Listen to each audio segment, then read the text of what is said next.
Manipur thokliba lan asiga mari lenana FIR lising taramatoi palaga mioi changa khaktang phagal hairibasi law enforcing agency fail oire takpani haina Chongtham Bijoy na phongdokre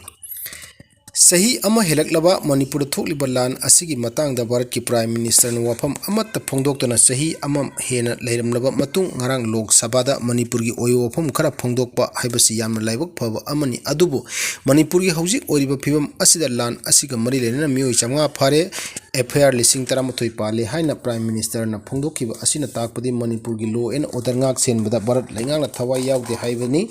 khudam haibu FIR lising taramatoi palaga mioi chamga khaktang phai haibasi police amadi law enforcing agency pathau tawdre loinna fail oire haiba takpani haina social political commentator oriba Chongtham Bijoy na phongdokre paumi kharaga lamphel khunauda unaba amada mahakna hai Sahi amaga tha ani helaklaba Manipur thokliba lan asida submatangi mioi chamga khaktang phai hai basi law and order ngak senmgi thabak ningthina tawdre haibani Prime Minister na Manipur da santi hanjilakle mairoi sing school kanare luhung khungdong ma tawnare normal si lakle hairi basi chumdawani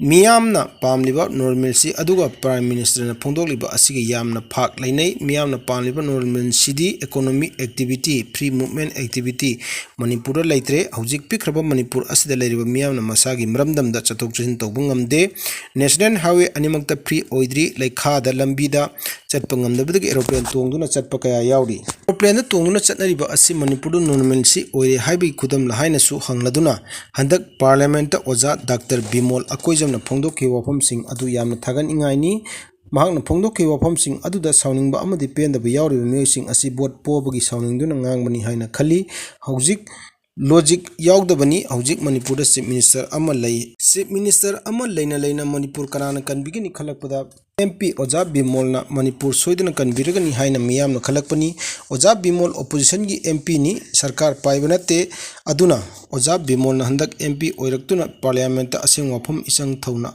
thamlakpa asida kanagum kharadi igo yam thina tekpa mali Bimol di hana rajniti yorokpanate rajniti ge amotpa mangonda paktri khadrak madrak haitri achumba oja oina horokpani magu mami khara Manipur da yamna thoroklabadi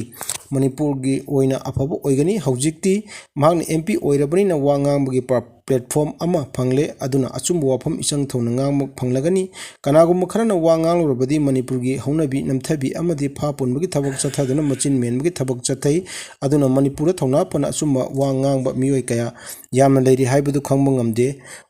Manipur miyam mikap tholakpa asi nahal makai wangangdan leiramba politician singda para ama tambibani haina khali Oja Bimol na handak parliament haiki wafamda Bharat laingana Manipur yengli meng asi colonial master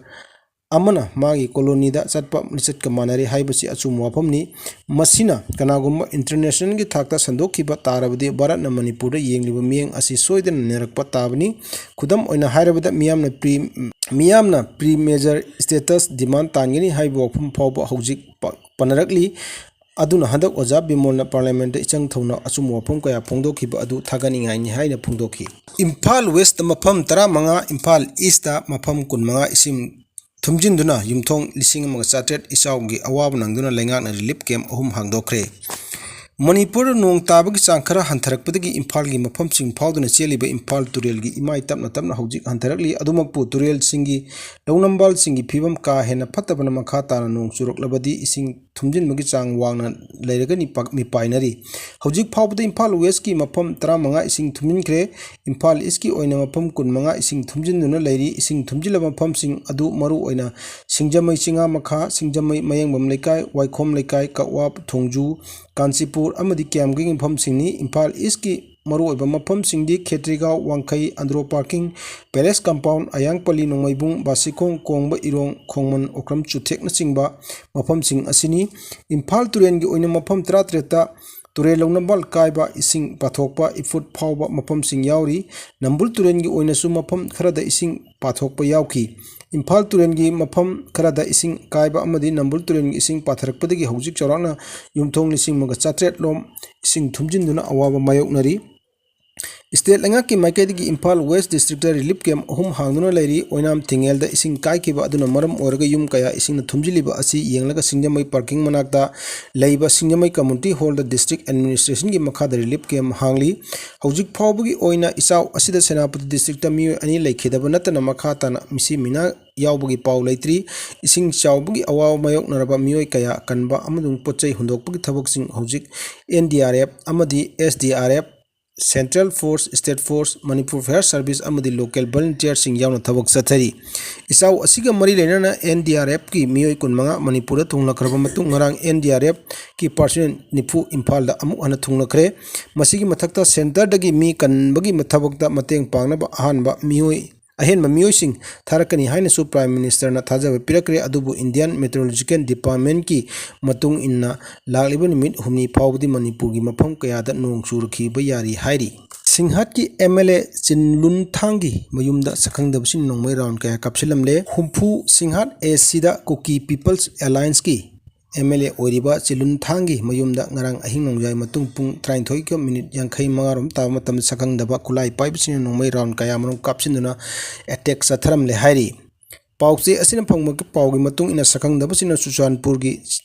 Jelhang Lamka Jau Pengda leiba MLA Chilanthungi mayumda nongmai kapsinduna attack chathakiba aduda MLA masamakti mayumda laikide sakhangdaba sina kapsilakpa nongmai maru mangarom yum adugi tongan famsingda panki nongmai kapsinbagi paw asi phangbadagi khudakta Suchanpur Police Station kambu amadi Central Force kambu sing mapam adu changsinna thibu humagi thabak chathaki madu yum adugi phaklang mayada AK47 gi kapthokraba